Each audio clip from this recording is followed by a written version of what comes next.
The Legend of Zelda is one of the most iconic series in gaming, so today, let's take a brief look at the entirety of The Legend of Zelda. Before I begin, make sure you like the video and subscribe for future uploads. Shigeru Miyamoto wanted to create an adventure game and thought back to his childhood, which was filled with exploration and forests and caves. And with a bit more work, The Legend of Zelda was born for the NES. It exploded with popularity, so a sequel had to be made. Shigeru Miyamoto wanted to do something quite different and made Zelda 2 The Adventure of Link. However, he made it a side-scroller which didn't work out too well. This game remains a bit of a black sheep of all the Zelda games, but still did very well.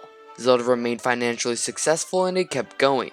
The Legend of Zelda: A Link to the Past released for the SNES and of course got great reception. It continued to evolve the franchise, with new features and way better graphics than the previous two titles. The Legend of Zelda: Link's Awakening was a Zelda game made for the Game Boy, somewhat similar to A Link to the Past. The Legend of Zelda: Ocarina of Time goes down as one of the greatest games of all time. It was the series' first entry into 3D, and it's safe to say it went in with a bang. It is an ambitious title and is looked back fondly by many people to this day.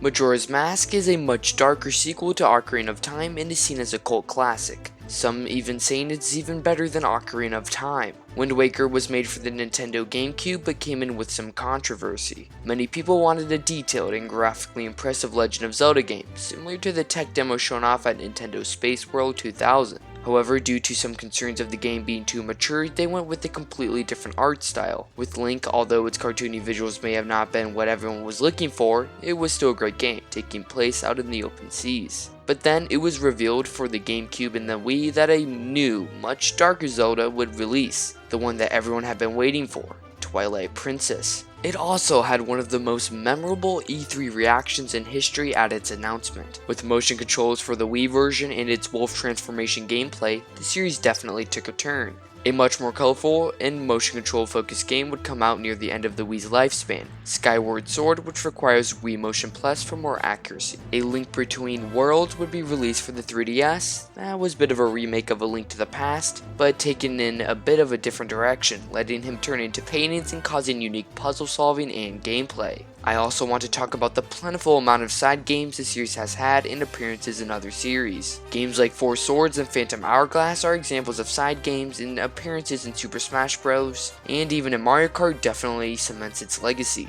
The Legend of Zelda: Breath of the Wild would come out in 2017 and was basically what the original game should have always been. Breath of the Wild's amazing story and crazy good gameplay makes it seem as though it will affect Zelda for the long run, especially after the announcement of its sequel, Breath of the Wild 2 at E3 2019. The Legend of Zelda series has had a colorful past and a great one, and there's no denying that it has been extremely influential for video games, and has been giving experiences that cannot be found anywhere else. Hopefully it will continue to have a great future. Thanks for watching.